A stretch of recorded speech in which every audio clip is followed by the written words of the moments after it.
It's very, very saddening. We are very deeply saddened to witness what we have witnessed today. Young men in their early 20s na wazee wawili hivi walipatikana in the crossfire pande huko Ambassador near the archives, National Archives, mmoja kule, mwingine alipatikana karibu na GPO, obviously by a stray bullet, and he was very humorous. He told me that this was the first time he was participating in these demonstrations, and he was just watching to see what's going on, and then he was caught. So he said, first time unlucky. But he's alive. We've received reports today from the leadership of the hospital, and we want to thank Dr. Munene, Dr. Kutoi, and the administration of this hospital for receiving and treating scores and many, many Kenyans. We've received a report that over 200 people were brought in. Unfortunately, 2 of them were dead on arrival and 3 died while receiving treatment. And that is one wing that we visited. So you can see, you can begin to imagine the trauma, the suffering by the Kenyan people and this nation. As we speak, we have a nation that is deeply troubled, deeply insecure. I don't think there's any Kenyan who is feeling happy today. I don't even think William Ruto himself is feeling happy because of the shocked he was. Because as a parent, how does he wake up every morning and imagine what happened? And yet, not a word since the happenings on Tuesday from the so-called government spokesperson, not a word from Inspector General of Kenya Police, or the commandant here, the infamous Bungei. I'm speaking after the president of the Law Society, Faith of the Humble, and I don't know what she told you. But in my view, as senior counsel, we're going to document every case, perhaps even revisit the International Criminal Court, and this time talk to them about the atrocities committed against the Kenyan people by a regime which is heartless, which calls his own citizens traitors, the committing treasonous, treasonous acts. And we are yet to be told who are the financiers of this very organic youth movement, organic in their thousands, and they just want to claim their country back. Abductions seem to be continuing. I have here a letter that was written by the CEO of the and Director Chief Executive of the Kenya School of Law, Mr. Henry Mutai, when he issued this press release about the leader, Joshua Okayo, of the students doing their pupillage, doing their postgraduate course at the Kenya School of Law. He was abducted, but happily he's alive, because this morning the student was found in Murang'a hungry, very hungry, by a river bank. You can see that style of abducting student leaders, of terrorizing them, perhaps trying to indoctrinate them.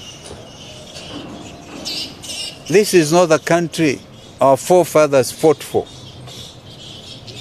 And I want to look at William Ruto in the face. I hope he's looking at me. and tell him to rise above himself and realize he has the instruments of power and order the stoppage of killing of young Kenyans. It is obvious he must have given the directive, shoot to kill. Because those snipers would not have blown up the young brain we saw at the mortuary the other day. He's one of the two people who arrived here dead on arrival because his brains were blown off. So this cannot continue. In a democracy, it cannot continue. And by the way, I want to ask William, is this a democracy or a military dictatorship? Kenya is asking all these questions.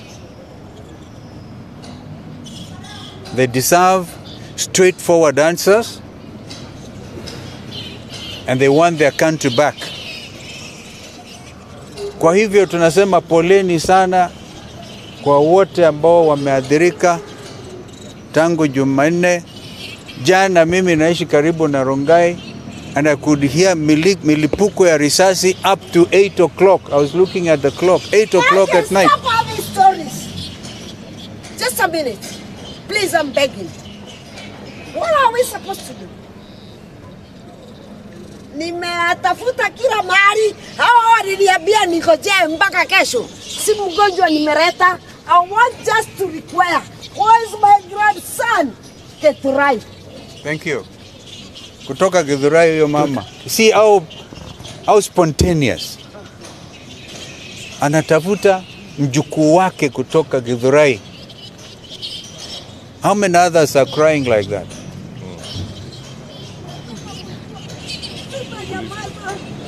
So the police. Where's my grandson?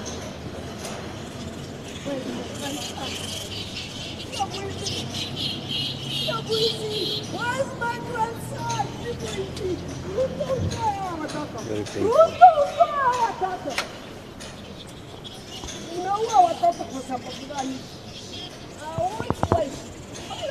I don't even know how I can continue because she expresses the emotion in the hearts and the minds of Kenyans.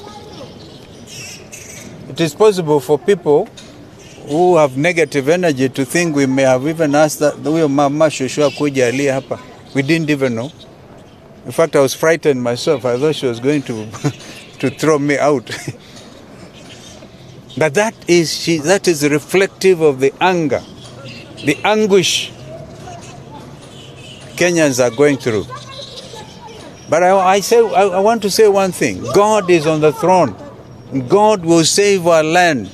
He will not allow this country to go down by people who want to demonstrate opulence.